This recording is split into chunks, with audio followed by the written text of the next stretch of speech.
وہ یہ نہیں تھی. اب جو بات ہے ریفیوجی ہوتا کیا ہے کہ جس کو جو ڈسکریمنیشن، آپریشن، ظلم و ستم برداشت اس کو اوائڈ کرنے کے لیے، اسے بچنے کے لیے اپنا نیٹو اسٹیٹ اپنی چھوڑنی پڑے، کسی دوسرے ملک میں پناہ لینی پڑے، تو وہ ہے ریفیوجی. جموں و کشمیر اسٹیٹ سے کوئی مسلمان ریفیوجی نہیں ہو سکتا، کیونکہ جموں و کشمیر اسٹیٹ سے جو انڈین آکوپائڈ کشمیر ہے، وہاں سے اگر ظلم کی وجہ سے کسی کو ہجرت کرنی پڑتی ہے تو اس کے لیے اسٹیٹ کے ہی 2 حصے اویلیبل ہیں جہاں پہ وہ آگے رہ سکتا ہے. اس کو اسٹیٹ چھوڑنے کی کوئی مجبوری نہیں ہے. اسٹیٹ اگر کوئی بیٹر اکنامک اپرچونٹیز کے لیے چھوڑتا ہے تو وہ ریفیوجی کی ڈیفینیشن میں فال نہیں کرتا.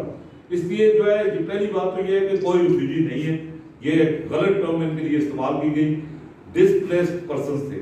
اب جو ڈسپلیس ہوئے 47 میں آکوپائڈ کشمیر سے، وہ جو ان میں سے ایک وہ لوگ ہیں جو یہاں آ کے آزاد کشمیر میں آباد ہوئے، جن میں شوکت نواز میر صاحب خود بھی شامل ہیں.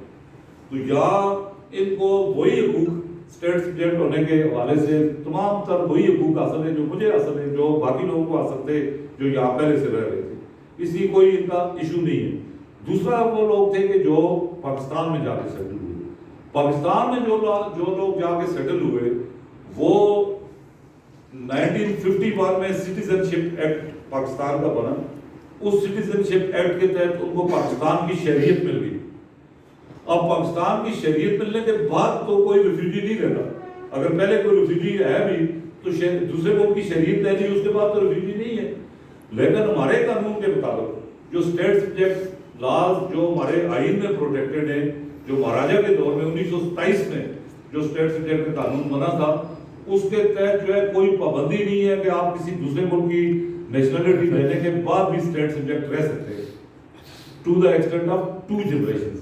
اس لیے ان کا اسٹیٹ سبجیکٹ ہونے پہ ہمیں کوئی اعتراض نہیں ہے سٹیزن شپ لینے کے باوجود. وہ اسٹیٹ سبجیکٹ رہے، لیکن اسی میں 1932 کا جو دوسرا نوٹیفکیشن ہے وہ بھی اسی کانسٹیٹیوشن کے تحت، اس کانسٹیٹیوشن کے تحت پروٹیکٹڈ ہے. وہ آرٹیکل 51 کے تحت جو وہ تمام قوانین جو 47 سے پہلے یہاں پہ انفورس تھے ان کو پروٹیکشن حاصل ہے جب تک ان کو ریپیل نہ کیے جائے. 1932 کے نوٹیفکیشن کے مطابق کوئی بھی اسٹیٹ سبجیکٹ جو اسٹیٹ سے باہر جائے گا، باہر جا کے رہنا شروع کرے گا، اس کو 2 جنریشن تک اس کا اسٹیٹ سبجیکٹ کا اسٹیٹس بحال رہے گا. لیکن جو ہے وہ انٹرنل رائٹس اسی صورت میں استعمال کر سکتا ہے جب وہ آ کے واپس اسٹیٹ میں رہنا شروع کرے. یہ تو تھی ایکچولی، اس کے حساب سے ان کی کوئی وہ پوزیشن بنتی نہیں. اب جو ہے ایک بڑا ڈرامہ جو 70 سال سے آزاد کشمیر کے لوگوں کے ساتھ تحریک آزادی کے نام پہ کھیلا گیا، آپ کو ہر حق سے محروم کرنے کے لیے آگے سامنے جو ہے آ کے تحریک آزادی کو کھڑا کر دیتے ہیں. یہ اتنی بڑی نوسر بازی ہے کہ آپ مجھے یہ بتائیں کہ جی مسئلہ کشمیر کے ساتھ اس کا کیا تعلق ہے؟